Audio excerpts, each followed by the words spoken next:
Interview preparation for clients is equally as important as it is for candidates. A lot of clients make a lot of basic errors that can be avoided through reading the report or CV thoroughly before getting into the interview. It's often good to have a good brief from your consultant to save time and embarrassment. Some of the key points to look for is: why is the candidate moving? Why are they choosing your company? Their salary expectations, relocation, and family situation. Also, it's important to have a dedicated space for interviewing. Some of the smaller companies we dealt with recently, a small design firm out at West Brisbane, and look, they tend to have interviews done within their pod offices, and this is not quite appropriate, especially they don't know who's coming through the doors, who they're interviewing, and sometimes there can be derogatory material on the walls that are put up there by other staff. So what we sort of implied and gave them the advice is to hold the meetings in their boardroom, and from there, look, they noticed a big difference, and it set a professional tone right from the get-go. So they were quite impressed, and from there managed to successfully bring on their designer. A nice touch is also to perhaps offer water to the candidate before them having to ask.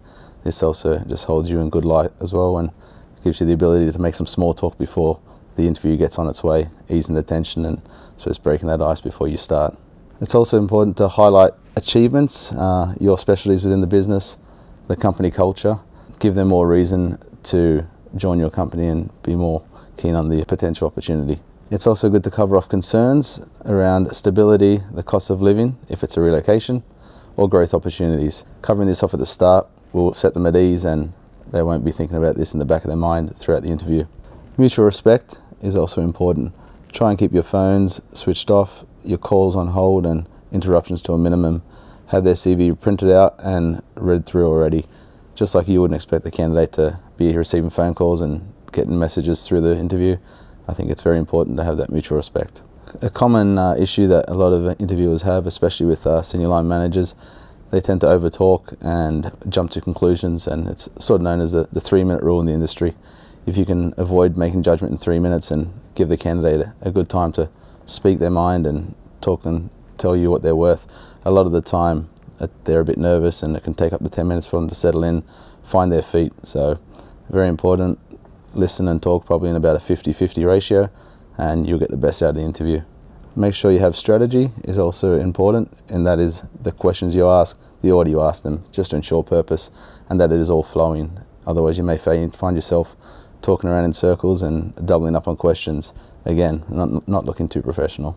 Remuneration can be quite a tricky topic, and one that people often don't like to talk about, so we would suggest leaving this to probably the second interview, or third if there is one. If it is a requirement and you must know about remuneration, generally we would say just to ask their expectation around it. Do not try and negotiate, do not try and close them, purely just to get an idea of what they're looking for. Try not to laugh as well, which may be the case in some instances. For negotiation, look, that is our job and we can do that for you. Alternatively, if it's through your HR, they will do all the negotiations for you. Finally, I think it's quite important that you make sure you don't leave them high and dry.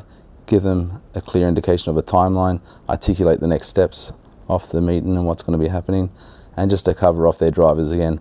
Once again, going over their hot buttons. This will leave them in a positive frame of mind, and I'm sure they'll be happy to come back and see you again, and with a bit of luck, you'll get them on board.